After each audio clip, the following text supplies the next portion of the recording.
Selanjutnya, kita akan beralih nih teman-teman kepada narasumber yang kedua yang pasti tidak akan kalah menarik, yakni Dr. Andi yang akan fokus pada beberapa poin pembahasan, yakni landasan hukum pembentukan gagasan PT Perseorangan di Indonesia.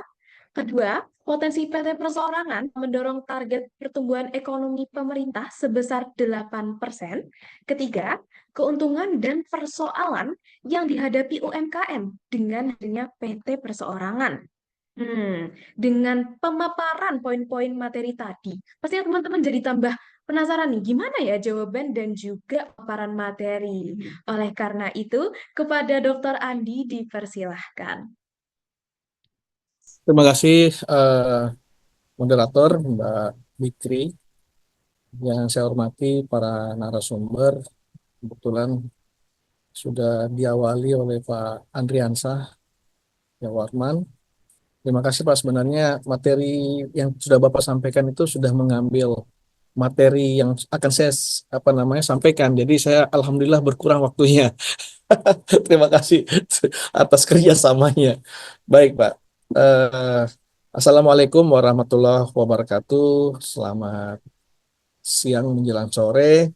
Salam, Om Swastiastu, Namo Buddhaya, salam kebajikan. Yang saya hormati Bapak Presiden Direktur Justisia Training Center, Bapak Andriansah ya Warman. Yang kami hormati Bapak Sony Utahayan, ya. Yang kami hormati juga Bapak Rio Faven Cipta Suara, dan juga yang kami hormati adik-adik mahasiswa dan juga para peserta webinar perseroan perorangan dalam mendorong pertumbuhan ekonomi di Indonesia. Tentunya kita panjatkan puji dan syukur kehadirat Allah Subhanahu wa taala karena pada kesempatan uh, siang menjelang sore ini, apalagi di uh, dalam kondisi bulan puasa, bulan suci Ramadan, mudah-mudahan transfer knowledge ini bisa memberikan uh, amal ibadah kita lebih dilipat gandakan, karena bagi yang mendengar dapat dapat amal, dan juga yang memberikan juga dapat amal. Jadi sama-sama kita mendapatkan amal yang berlipat ganda. Eh, Menarik memang apa yang sudah disampaikan oleh Pak Andriansa terkait dengan persoalan perorangan. Memang saya ingin menggambarkan kayak intermezzo dulu ya, Mbak moderator. Dulu itu tahun 80, 90, 2000-an itu banyak orang bermimpi, ya. Bermimpinya apa? Mungkin kalau jualan bakso, jualan siomay, seblak, apalah itu yang gerobak-gerobak gitu kan, pasti kalau ditanya mimpinya, apa mimpinya? Pengen jadi direktur, pengen jadi direksi, pengen jadi komisaris.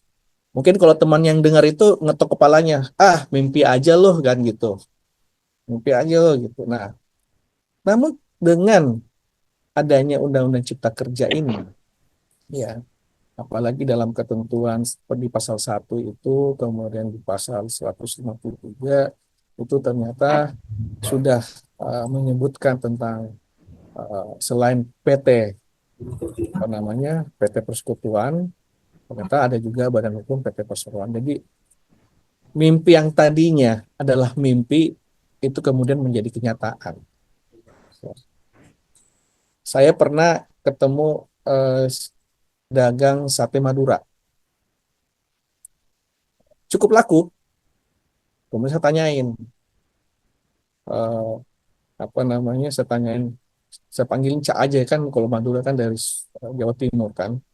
Cak, ini nggak mau nih jadi direktur gitu, direktur sate Madura. Mbak, kok mama tahu dari mana? Bilangnya langsung, ah, omong kosong kamu ini, katanya kan, omong kosong. Dia, Gimana bisa dia sih mana ini direktur yang kan? ngurusin. Orang jualan segini.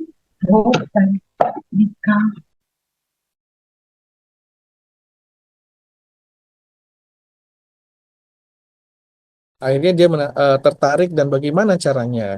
Nah, ini yang kemudian kita kasihlah beberapa tata caranya untuk mendaftarkan, dan itu sangat mudah, ya, sangat mudah.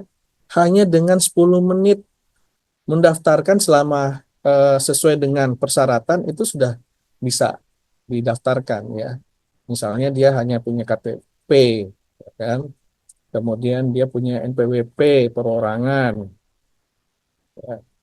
NPWP ya, NPWP-nya perorangan, nanti kemudian surat pernyataan, ya, surat pernyataan itu udah, kemudian itu sudah otomatis dia sudah memiliki persoalan perorangan dan biayanya pun murah gitu.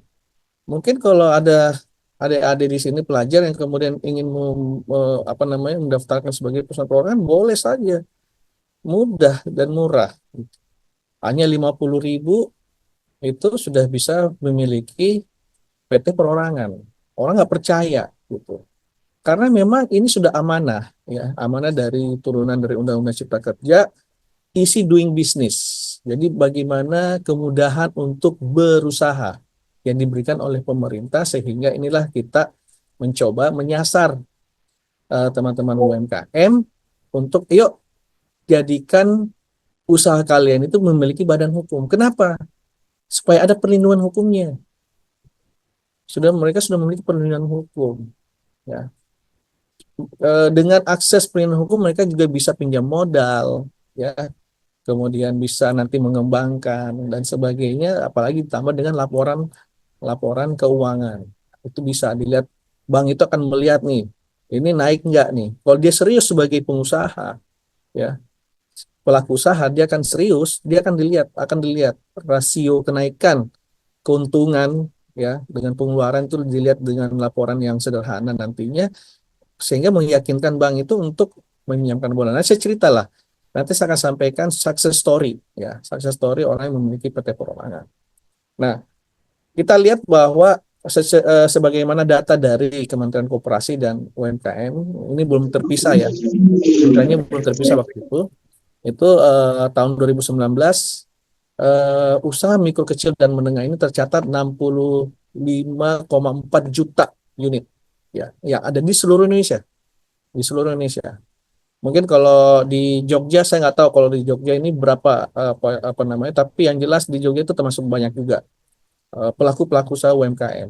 Ya. Saya tahu bahwa Jogja ini kan selain jualan batik gitu kan, kemudian banyak usaha lah di Jogja itu, baju-baju kaos dan sebagainya, konveksi dan sebagainya, itu banyak sekali usaha-usaha di sana yang memang sayang sekali kalau tidak didaftarkan sebagai persoalan perorangan. Ya.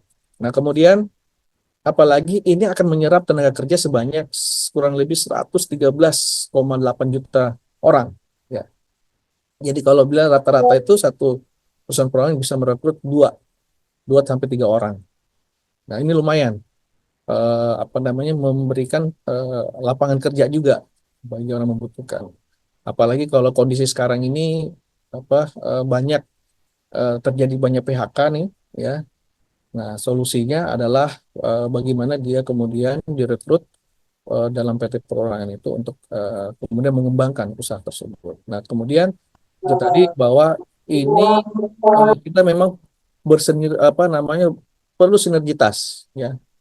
Kami di Kementerian Hukum sendiri itu tidak mungkin jalan sendiri untuk bagaimana mensosialisasikan, mendorong PT perorangan ini. Ya, kemudian kita menggandeng namanya Bank Himbara, ya, Bank Himpunan Bank, ya, itu Himbara itu kayak Mandiri, BRI, BNI, ya, macam-macam, untuk bagaimana mereka kemudian menerima peminjaman modal sebagai PT perorangan tersebut. Nah, untuk di Jakarta sendiri itu eh, ini sudah berjalan. Nah, tapi memang banyak kendala juga di daerah terkait dengan peminjaman modal itu sebagai perusahaan perorangan, karena ternyata sosialisasi itu belum ke bawah, ya. Saya kebetulan banyak tugas di daerah itu, banyak menemui permasalahan itu, sehingga terpaksa yang tadinya harus kita sosialisasikan kepada UMKM, ya akhirnya kita sosialisasikan juga kepada teman-teman yang ada di bank gitu kan, bahwa kebijakan itu seperti ini, karena mereka tadinya ketika mereka datang sebagai PT perorangan, mereka masih dimintain akta, ya, akta notaris, padahal tidak perlu membutuhkan akta notaris, ya. Sebagai PT perorangan tidak perlu membutuhkan akta notaris. Tadi sudah dijelaskan Pak Andansa bahwa notaris ini sebenarnya tinggal menunggu, ya, menunggu bola gitu. Menunggu bola atau kalau perlu notaris ini misalnya dia membangun suatu inkubasi pada UMKM itu, ketika nanti dia sudah besar, nah dia tinggal ambil hasilnya. Apa hasilnya? Kalau dia sudah mulai banyak perikatan, persekutuan, ya, kemudian sudah banyak modal dan kemudian kerjasama, yang kemudian melibatkan banyak orang, kemudian modal saham itu sudah makin bertambah, maka otomatis PT perorangannya itu beralih kepada PT umum.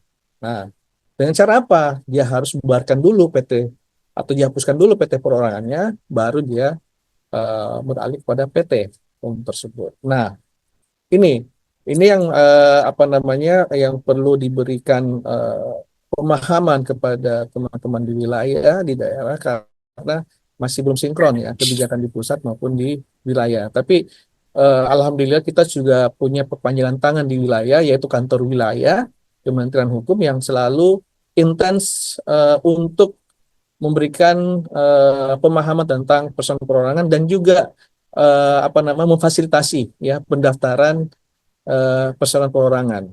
Kebetulan saya di Jawa Barat. Jawa Barat itu pernah di Jawa Barat. Maksudnya pernah tulis Jawa Barat. Itu UMKM-nya saja di sana itu hampir 4,5 juta ya, UMKM di Jawa Barat itu. Nah, dari UMKM itu mungkin lebih dari 10% yang sudah mendaftarkan persoalan perorangan. Nah, ini perlu kita dorong lagi. Ini sudah menjadi PR, tapi memang harus menggandeng pemerintah daerah, dinas koperasi, dinas perindustrian, dinas UMKM, ya, dan beberapa dinas-dinas lain termasuk dinas pariwisata. Kenapa pariwisata? Karena di tempat-tempat wisata itulah banyak berjamur UMKM, ya, jualan atau apa gitu di tempat-tempat wisata itu. Nah, ini yang kemudian kita mencoba bagaimana eh, apa mengatasi, karena banyak juga ternyata teman-teman UMKM itu, wah Pak, 50 itu berat bagi kami gitu kan.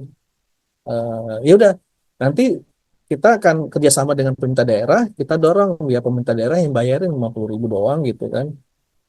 Kalau sudah 1.000 aja cuma 50 juta. Nah, 50 juta itu ya daripada di apa namanya eh, apa tidak ada pertanggungjawaban sama sekali, kita buat pertanggungjawaban yang benar-benar bisa dipertanggungjawabkan. Nah, ini. Nah, kemudian eh, bicara tentang apa namanya perseroan eh, perorangan ini, ya, memang salah satu keunggulan dari PT Perorangan bagi khususnya UMKM ini adalah akses pendanaan. Memang awalnya kita berharap bahwa ini akan lebih mempermudah mereka dalam akses ke pinjaman, ya. Karena kalau bicara modal, modal itu kan apa didapatkan dengan berbagai cara, modal sendiri atau modal pinjaman, gitu kan. Nah, kemudian juga ada legalitas. Kalau nggak punya badan hukum, kita nggak punya kepercayaan, ya. Kita nggak punya legalitas. Maka kalau kita punya badan hukum, tentunya ini akan meningkatkan citra perusahaan di mata pelanggan, ya, membangun kepercayaan mitra bisnis. Coba kalau Mbak Bikri bikin PT Perorangan, namanya PT Bikri, wah pasti orang kak ini cari-cari nih beli produknya aja kan justru suka PT kan gitu. Tapi kalau jualan biasa, orang akan pikir-pikir juga ini legal apa enggak nih gitu. Nah, kemudian memang dalam hal PT Perorangan akhirnya kemarin juga Kementerian Keuangan dalam hal pajak juga mengeluarkan kebijakan untuk pengenaan pajak bagi PT Perorangan itu diatur dalam perpajakan khusus UMKM melalui PP nomor 55 tahun 2022 tentang penyesuaian pengaturan di bidang pajak, penghasilan, dan ada surat edaran juga nomor SE khas khas 20 garing PJ garing 2022 tanggal 7 Juli 2022, di mana UMK yang omsetnya per tahun, ini kita bicara per tahun, kurang dari 4,8 miliar memang dikenakan tarif 0,5% dari peredaran bruto objek pajak. Kemudian pengenaan batasan waktu pajak bagi PT yang memenuhi kriteria UMKM ini memang selama 4 tahun pajaknya. Jadi 4 tahun itu diharapkan PT ini sudah apa namanya meroket, ya. Makanya eh, kita harapkan bahwa orang yang kemudian sudah mendapatkan sertifikat sebagai PT perorangan ini benar-benar serius dalam menjalankan bisnisnya, ya, dalam menjalankan bisnisnya. Nah, tentunya, ya, apa yang menjadi eh, tantangan ke depan? Tantangan ke depan. Nah, namanya sebelum kita menjadi tantangan, ini kita lihat. Jadi ketika kita lihat ininya, apa namanya, persyaratannya, ya, tadi sudah disampaikan juga Pak Andriansa. Ya, kemudian eh, tantangan ataupun keuntungan atau kelebihan dari persoalan perorangan itu ada pemisahan harta, ya, ada pemisahan harta, kekayaan, ya, pemisahan harta kekayaan yang mana eh, dia memiliki kekayaan sendiri, gitu, ya, bahwa dari apa yang menjadi profit dia itu dia memiliki kekayaan sendiri. Kemudian dia bebas menentukan besaran modal. Jadi modal maksimal untuk PT Perumahan itu kan sampai dengan 5 miliar. Tapi minimalnya itu tidak ditentukan, bebas. Ya, dia mau 100.000 dia mau 1 juta, yang penting dia menyebutkan bahwa modalnya dia segitu. Nah, kemudian dia bersifat wantir. Itu maksudnya apa wantir itu? Ya, dia bisa menyatakan diri sebagai direktur, merangkap komisaris, bisa. Makanya saya bilang mimpinya itu jadi kenyataan. Gitu. Mimpinya itu jadi kenyataan. Gue sekarang direktur, kalau ditanya direktur apa? Bakso cap Gajah Mada gitu kan. Tuh keren tuh. Artinya dia bisa menentukan dirinya sebagai direktur, ya, sebagai komisaris juga dalam satu waktu. Gitu. Nah, kemudian eh, formnya yaitu tadi membuat pernyataan pendirian, ya. Pernyataan pendirian bahwa dia akan mendirikan ini dengan usaha ini. Ada pertanyaan, kalau gitu klasifikasi bakunya gimana gitu, ya, bebas. Klasifikasinya yang dia inginkan itu bebas, tidak ditentukan, ya. Kemudian status badan hukum diperoleh dengan sertifikat yang terbit, ya, karena 10 menit dia, yang penting dokumennya lengkap, dia daftar 10 menit itu bisa terbit langsung secara online, ya. Saya ulang lagi, secara online. Kemudian nanti bisa melihat pengumuman status badan hukumnya itu di lewat laman ahu.go.id, ya, ahu.go.id. Nah, kemudian tadi saya katakan bahwa biaya pendaftaran hanya 50.000, ya, 50.000. Nah, tapi waktu awal-awal memang banyak yang apa namanya, eh, komplain gitu kan, Pak gimana ini karena sistemnya, ya. Tapi sekarang kan sistem sudah berjalan dengan baik. Nah, kemudian Bapak Ibu sekalian, teman-teman mahasiswa, kalau kita bicara, ya, nah ini kita bicara terkait dengan tantangan maupun strategi dalam mengelola PT Perorangan. Ya, nah kalau kita bicara tantangannya ini adalah manajemen keuangan. Bagaimana pencatatan keuangan yang teratur, pengelolaan arus kas yang efisien, itu juga harus dilihat, ya. Karena tidak semua, mohon maaf, teman-teman UMKM ini kan tidak semua memiliki suatu background pendidikan, ya, dalam tata cara pengelolaan keuangan. Ya. Nah, itulah kemudian kemarin sebelum ada efisiensi ini, rencananya di Kementerian Hukum ini kita kan rencananya mau mengadakan inkubasi, ya, pemilihan 100 apa UMKM yang apa namanya yang kita dorong sebagai PT Perorangan, yang kemudian kita latih mereka, selain membranding, komersialisasi, kita juga latih terkait dengan pengelolaan keuangan dan sebagainya. Nanti kita lepas, kita lihat selama 6 bulan berkembang apa enggak nih, gitu. Nah, itu yang tadinya rencana seperti itu, tapi terpaksa kita tunda dulu untuk melihat situasi kondisi di negara kita. Nah, kedua tantangan kedua itu masalah sumber daya manusia, ya. Karena sekarang gini, kita jualan nasi goreng, ya. Yang tahu resepnya, yang tahu rasanya atau formulanya untuk menjadi nasi goreng ini itu cuma yang pengelola nasi goreng tadi itu. Nah, sekarang kalau sudah banyak permintaan, tentu dia kan butuh, ya, butuh SDM yang kemudian butuh pegawai karyawan yang memang bisa membantu dia dalam apa namanya, penyediaan tata kelola resto, ya, Meskipun dia cuma hanya warung, tapi dia punya pemahaman tentang tata kelola rumah makan dan sebagainya. Nah, ini harus ada suatu pemahaman dalam membangun tim gitu. Kemudian yang jelas yang ketiga adalah pemasaran dan branding. Ya. Tidak hanya sebatas ketika sudah mendaftarkan sebagai PT perorangan, sudah memiliki merek misalnya, kemudian udah selesai. Enggak. Dia harus bagaimana memikirkan pemasarannya, brandingnya, bagaimana membangun merek yang dia buat itu secara kuat, kemudian bagaimana dia memanfaatkan. Nah, apalagi di era sekarang ini, yaitu memanfaatkan media sosial dan platform online.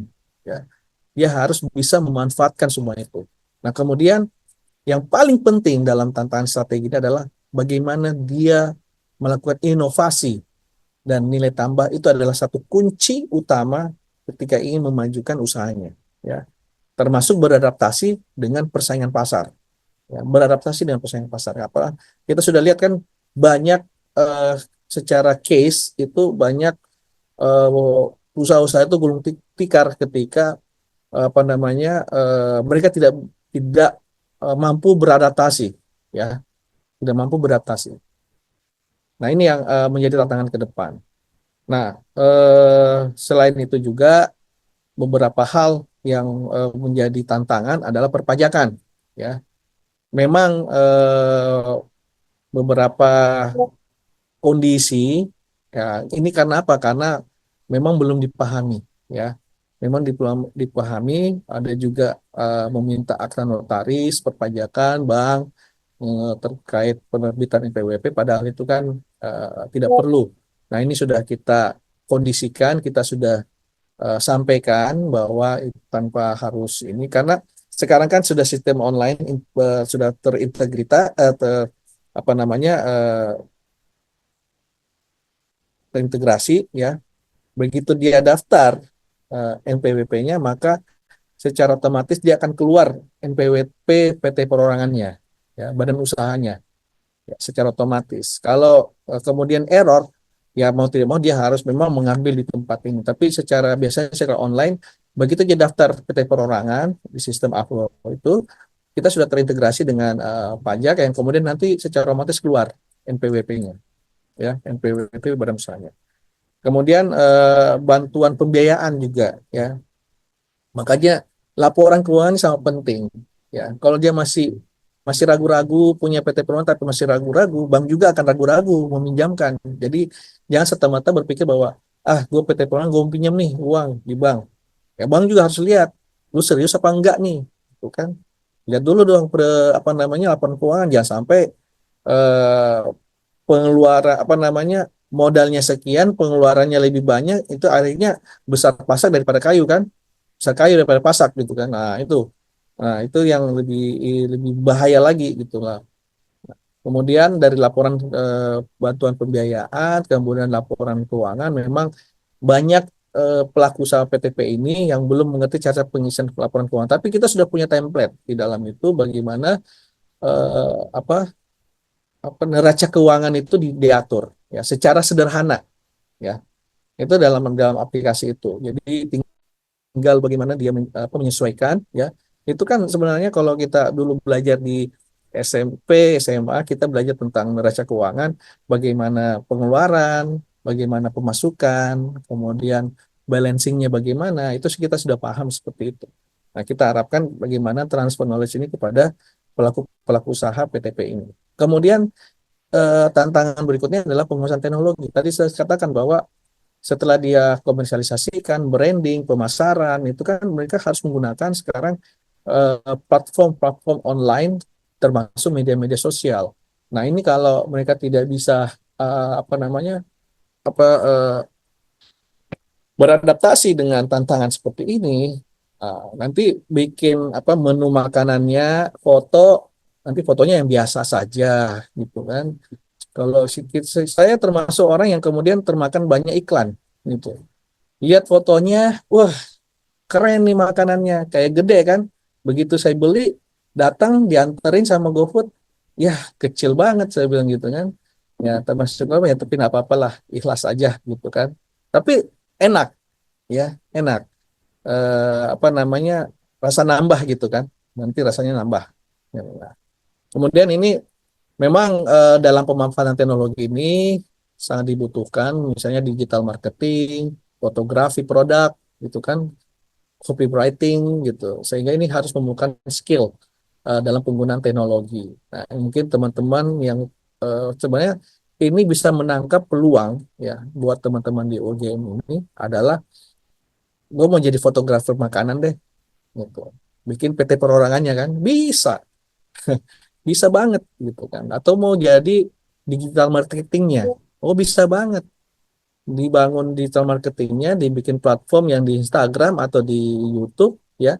Eh, tapi semua PT perorangan itu order ke dia gitu. Dia juga PT perorangan gitu. Dalam hal digital marketing bisa banget ya. Jadi saling memanfaatkan ya. Dia sukses, saya juga sukses, banyak orderan ya. Membantu orang untuk memasarkan, tapi saya dapat juga keuntungan gitu. Nah, tentunya tidak lepas dari pembinaan ini ya. Tentunya tidak lepas pembinaan, makanya kita selalu menggandeng yang namanya kementerian-kementerian. Kalau di pusat, kalau di daerah kan dinas-dinas yang kita harus gandeng untuk melakukan pembinaan personal perorangan agar naik kelas ya. Kan kemarin tagline-nya UMKM itu agar UMKM naik kelas gitu kan, menjadi perseroan persekutuan modal. Nah, ini tinggal bagaimana peran notaris menunggu gitu. Begitu dia naik kelas jadi perseroan persekutuan modal, wah ini notaris akan kebanjiran ya. Bayangkan tadi saya katakan 65,4 juta ya. Kalau semua kemudian dan notaris itu jumlah notaris ada di seluruh Indonesia itu ada kurang lebih 25.000 ya. Itu bayangkan kalau ini bisa mendapatkan peluang, itu notaris bisa kebanjiran. Gitu. Jadi tinggal menunggu saja, tinggal menunggu saja. Nah, kembali ingin saya katakan bahwa apa sih success story-nya? Kan ini yang penting, success story ya sebagai PT perorangan.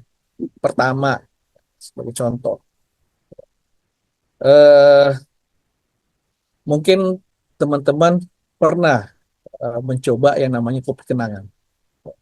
Yakinlah sudah pernah rasa kopi kenangan yang memang salah satu minuman kopi yang viral ya, viral di mana bahkan kita tahu bahwa pemiliknya ini sudah mendapatkan bantuan dana investor ya loh, bukan lagi bank, investor ya, dari Alpha JWC Venture tahun 2018 sebesar 113,6 miliar, gede kan, padahal kan ini awalnya cuma jualan kopi coba. Butuh perusahaan besar? Enggak. Kalau ada Starbucks, ada Starling, gitu kan? Starbucks keliling gitu, ya. Itu diawali seperti itu, ya. Mereka hanya ngumpulin modal, patungan, gitu kan? Dia kembangkan. Ini akhirnya mereka apa jualan-jualan itu buka gerai di mana-mana sampai dari modal awalnya saja itu mereka sudah buat outlet pertama di Menara Standar Chartered itu di Kuningan, Jakarta Selatan. Udah bisnisnya sudah ratusan miliar. Ini diawali dengan apa namanya mimpi, gitu kan. Nah kemudian siapa tidak kenal dengan yang case lagi eh, apa eh, siapa tidak kenal dengan Bu Susi ya, Bu Susi Pujastuti ya, Menteri apa namanya Menteri apa KKP ya. Dia juga punya PT perorangan terkait dengan beliau punya perusahaannya sendiri di bidang penerbangan dan pesawat charter. Tapi kan eh, yang tadinya perusahaan-perusahaan yang dia sewakan, ya, kemudian dia analisa peluang dan dari adanya transportasi untuk produk perikanan. Kemudian dia survei, dia dapatkan kualitas produk perikanan yang dikirim berbagai daerah yang kurang segar. Akhirnya dia membuat perusahaan ini. Gitu. Nah ini salah satu hal yang memang kalau dibilang, oh itu kan sudah perusahaan besar, tidak. Malah dia nyewa gitu kan, dia nyewa dulu, tapi intinya adalah produk perikanan dia ya, intinya produk perikanan. Nah kemudian success story lagi satu lagi, ini mungkin buat teman-teman tidak asing, tapi juga mungkin boleh dikatakan, wah ini bukan perusahaan perorangan, salah, ini perusahaan perorangan. Ya. Karena awalnya usaha ini adalah usaha rumahan, usaha rumahan. Siapa CEO-nya?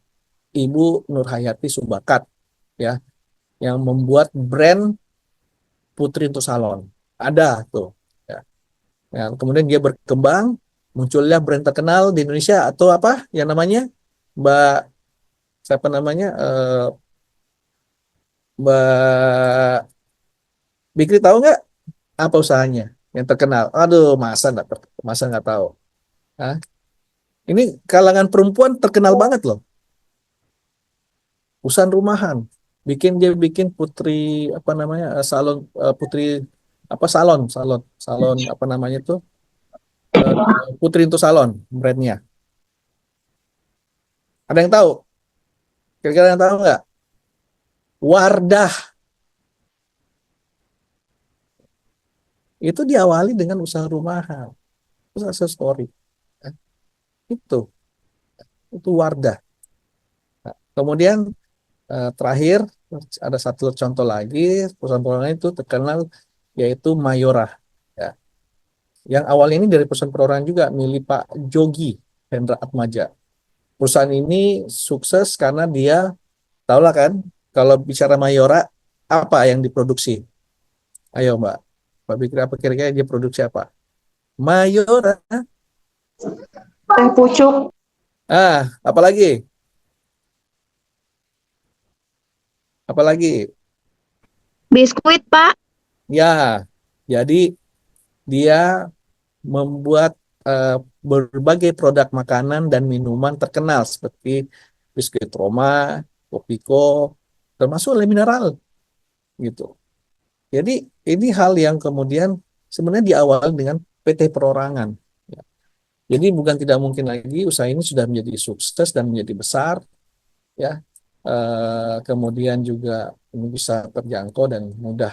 Nah, pemerintah sebagai yang hadir di tengah-tengah masyarakat mempermudah lagi, ya, mempermudah lagi dengan praktek persoalan perorangan tersebut.